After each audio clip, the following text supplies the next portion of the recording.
So my name is Wendy, and I'm a physiotherapist and content writer. Hello and welcome to Obehi Podcast. I'm your host, Obehi Ekemezie, and I strongly believe that everyone has a story to share. Now let's get started with this episode.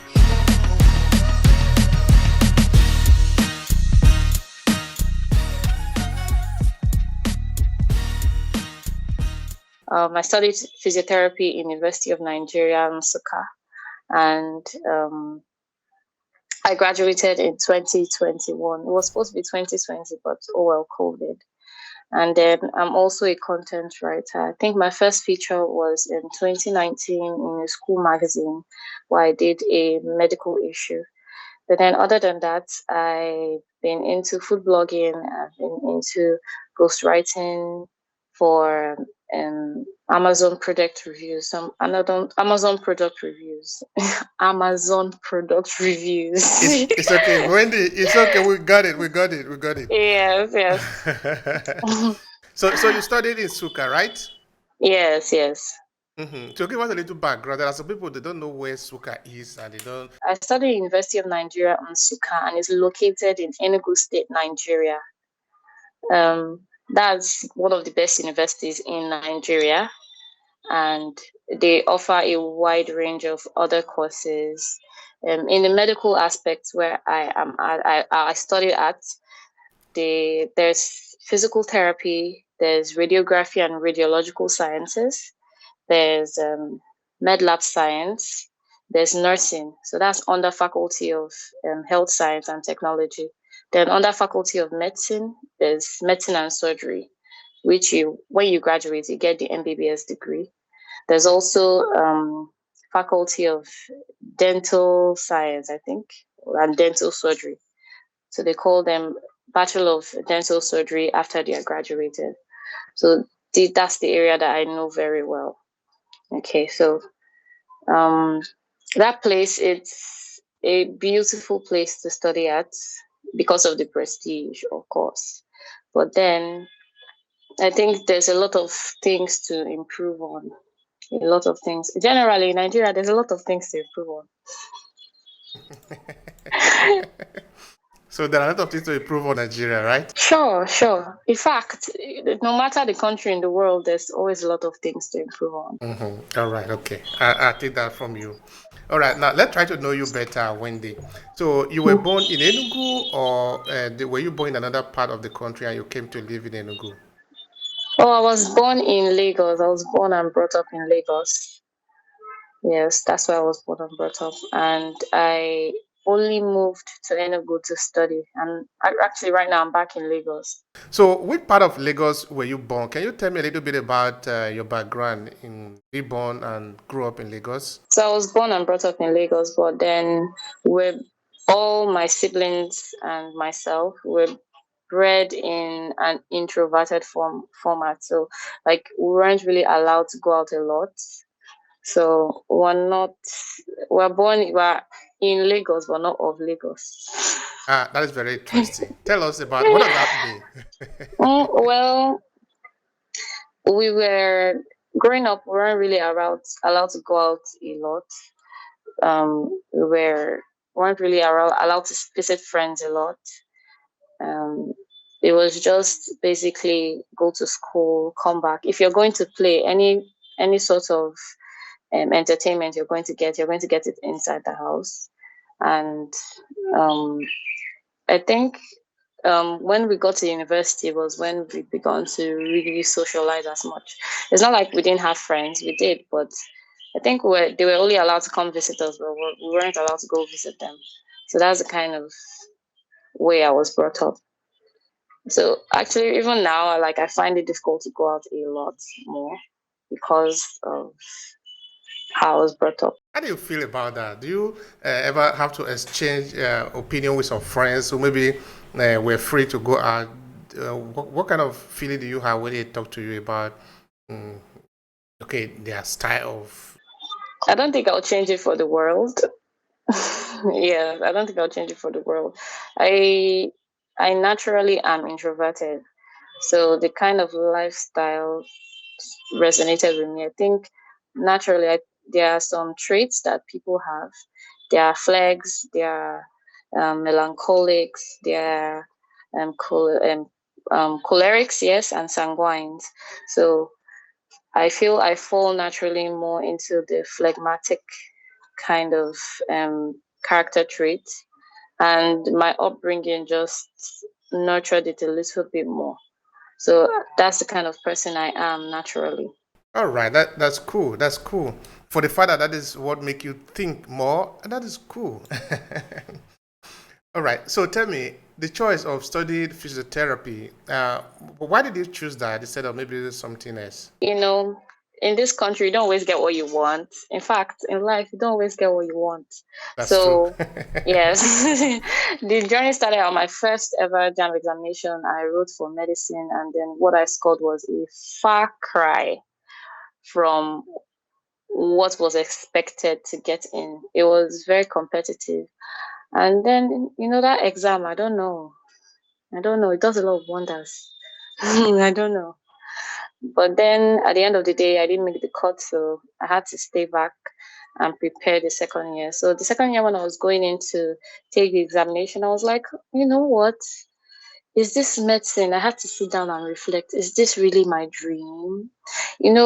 Right now, the because there's a boom in tech, everybody wants their child to, learn some sort of tips and tricks that would help them excel in the labor market in that area. Okay. And in the era of our parents, everybody wants their child to be a doctor. Mm.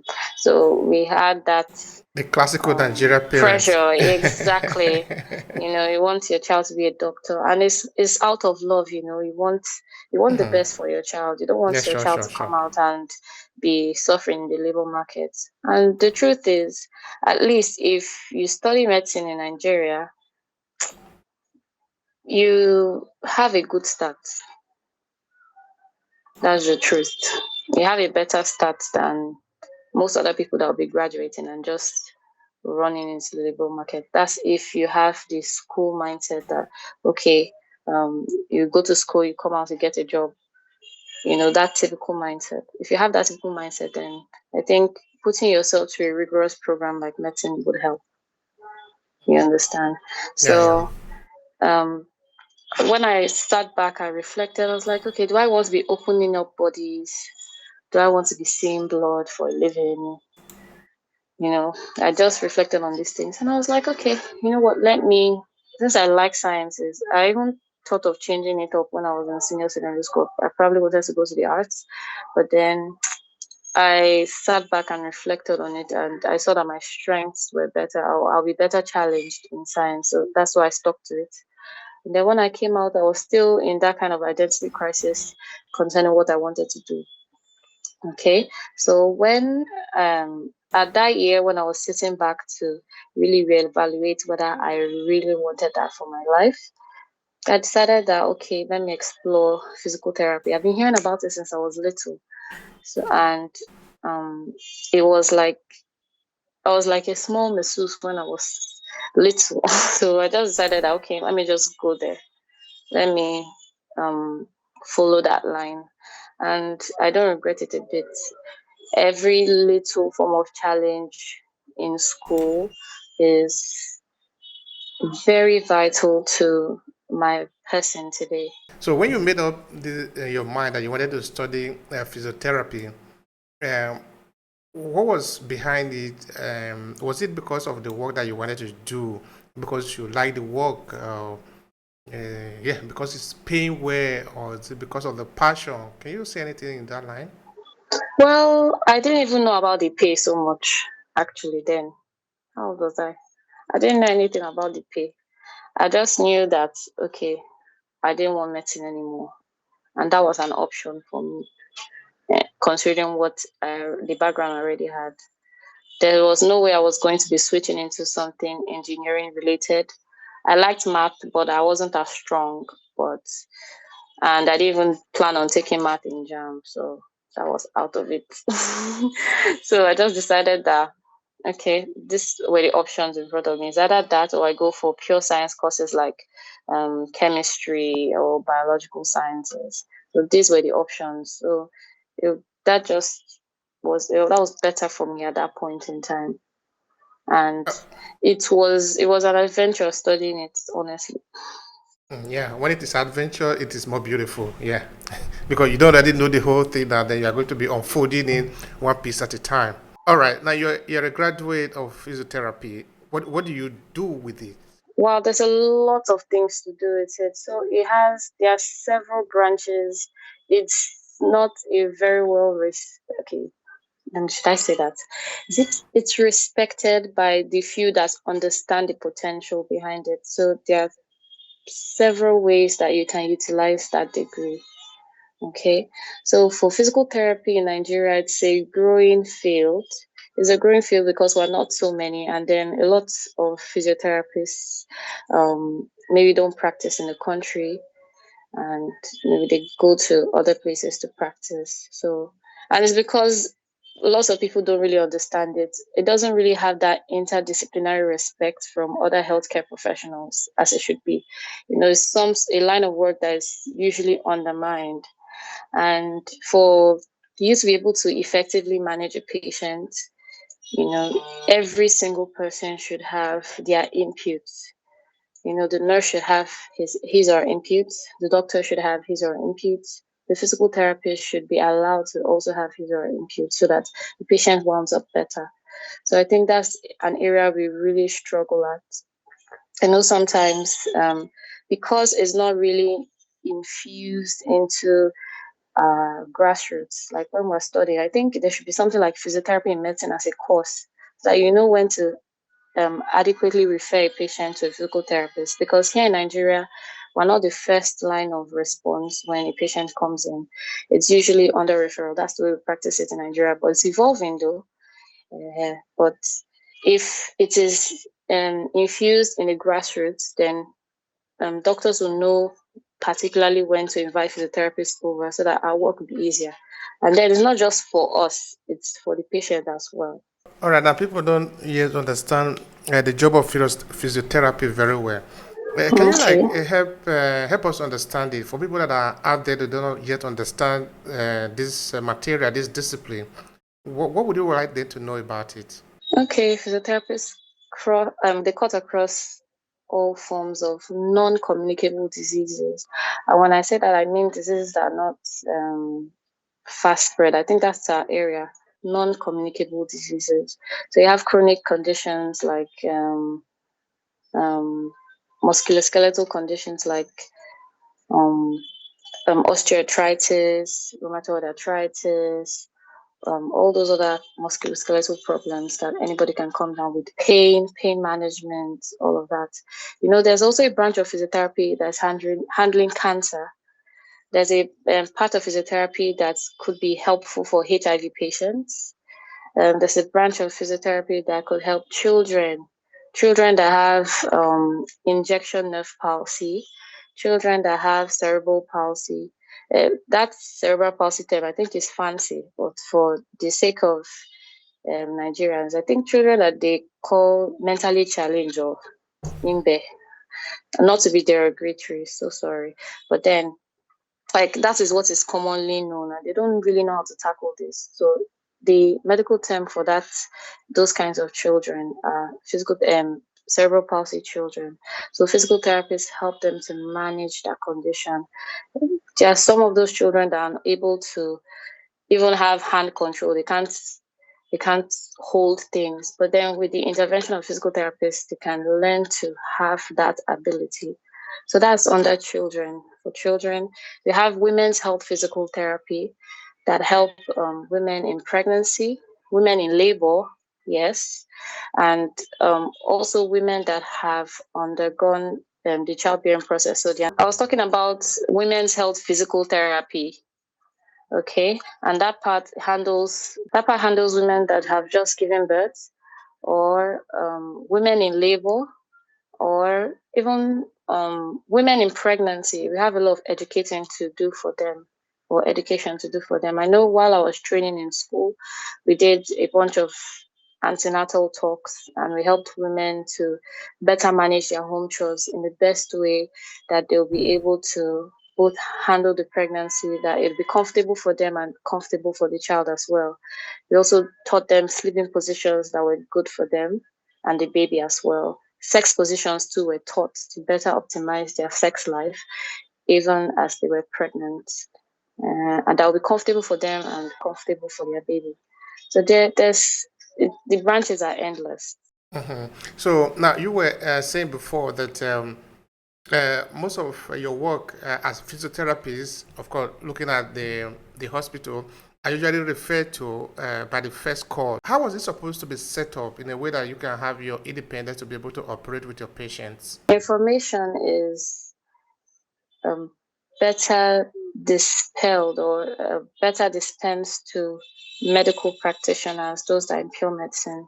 I think they'll be able to refer appropriately, because there are some cases, there are some neuro cases, because that's another branch of physical therapy, neurologic physical therapy or neurophysiotherapy.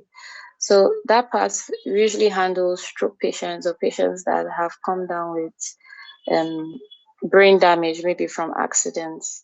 So I've seen a lot of complications from that, where patients are they are very maybe spastic.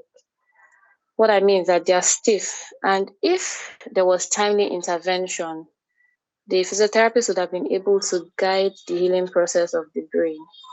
Do you understand? So that the person can recover full function. But because of that delay, maybe the person doesn't really understand the role that physical therapy has to play in that aspect.